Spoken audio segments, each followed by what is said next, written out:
Hey everybody, I'm bringing you a review today on the Dare to Go Nude limited edition collection from Maybelline.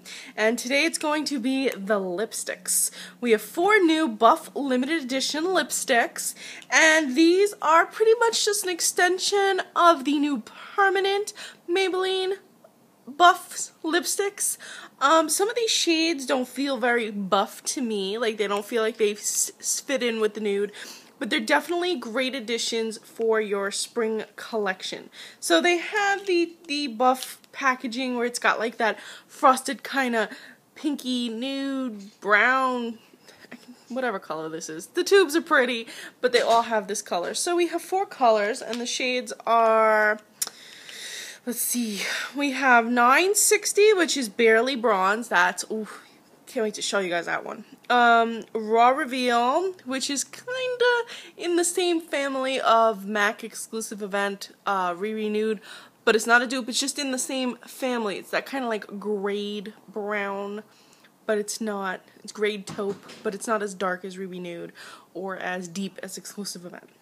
Then we have Nude Embrace, which is 970, and then we have 975 Ravishing Rose. So we have a few. We have two, like, we have a dusty mauve, a yellowish pink, and a brown, a taupey color, and a shimmering brown.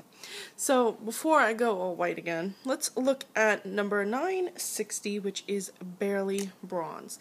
Now this shade is gorgeous, gorgeous, gorgeous, gorgeous. Look at it. Can you see that? It's got so much shimmer in it. Maybe the camera is not doing it as much justice as I would hope. But it is a brown. And the great thing about it, it has a light silver metallic finish to it. But it doesn't look too frosty. Like, you're not going to look like you just came out of the 80s. It's very subtle on the lips, as you'll see in the lip swatches. But you can see it on my hand, and it just gives you that extra light catching dimension to your lips.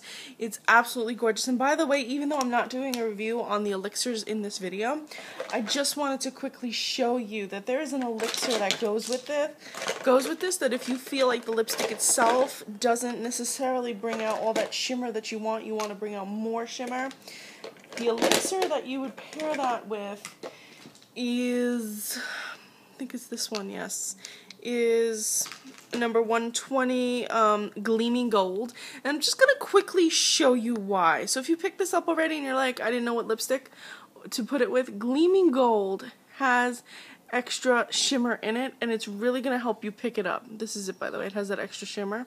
So it's really going to help you pick up all of that silver shimmer. So if you really want to accentuate, pick up that elixir. But that's going to be in another video, I promise. It's going to come soon. The next shade we have is number 965, and like I said, this is kind of like in that same family of your grade kind of taupes. You can kind of see how grade it is here, but it is still very taupey. I feel like this would be flattering a lot of different people. By the way, the other shade I showed, 3 swipes to really build it up, but 2 swipes you have pretty much full opacity. The other shade, number 960, is a little bit sheerer, as you can see here. I mean, you can build it up, but it's more on the sheer side. But it's great for spring if you're looking for that kind of light wash on the lips. But it's not as bad as MAC Lusters, if that makes sense. So the next one we have is Nude Embrace, and this one is kind of a mauve purple. I felt it was actually really pretty. You can kind of see it's kind of like mauve grade purple.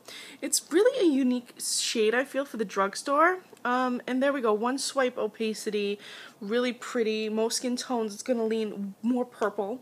So that's kind of a plus if you get your kind of purple on and you don't want to fully commit to purple. And then last but not least, I feel like this shade is a real winner too. This is number 975, Ravishing Rose, and this is a yellowed pink. As you can see, it's really spring.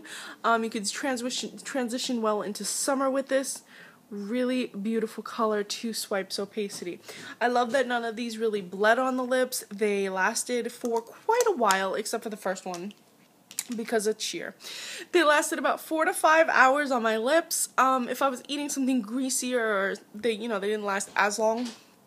But normal wear, normal day, coffee, regular activities, I've already had my breakfast, and I put the lipstick on. It can carry me from breakfast until right after lunch, if that makes sense. You might have to do a touch-up at lunch, so, 4 or 5 hours, depends. Matthew, no. So it really depends on what you're doing, but you should get a decent wear out of these. It's kind of a shame that these are limited edition because I can see this shade, even though it's very similar to other ones we've seen, it's just subtly different from the one of the permanents. I forgot the two shades, but there's two shades that are right in that family, and it's slightly different, so I can see why it's not the permanent collection, but it's such a pretty color that I feel like a lot of people are going to kind of wish it was. As for the pink and the mauve, I feel like those are a little bit outside of the whole buff idea because the buff is supposed to be different shades of nude, but depending on your skin tone and of course your lip pigmentation, these are opaque, but they'll still kind of pick up a little bit of your pigmentation if your lips are really, really pigmented, so that you might be able to get them nude on you. Because my lips are naturally like pink, like a mauve color. My lips are kind of like that. So for me, that'll be like a nude, that'll be like on my lips but better. So depending on your lips. And this one should flatter everyone. The first one, the 960, because of its almost sheer nature, it'll give your lips that really just light reflecting quality that's going to look really soft and beautiful, especially for spring. So you guys picking up any of the limited edition Maybelline the buffs from the Dare to Go Nude collection? Please tell me if you are. Tell me what shade you're going to pick up. Which shades did you like? Which shades did you think that they should have maybe made permanent, or you know, maybe just a different color entirely? Do you feel like they should have added some more dark colors, or is that just a no-no for spring? Are we following the rules? What's going on? Leave me some comments below, and please follow me on Instagram. I'm Recycled Stardust.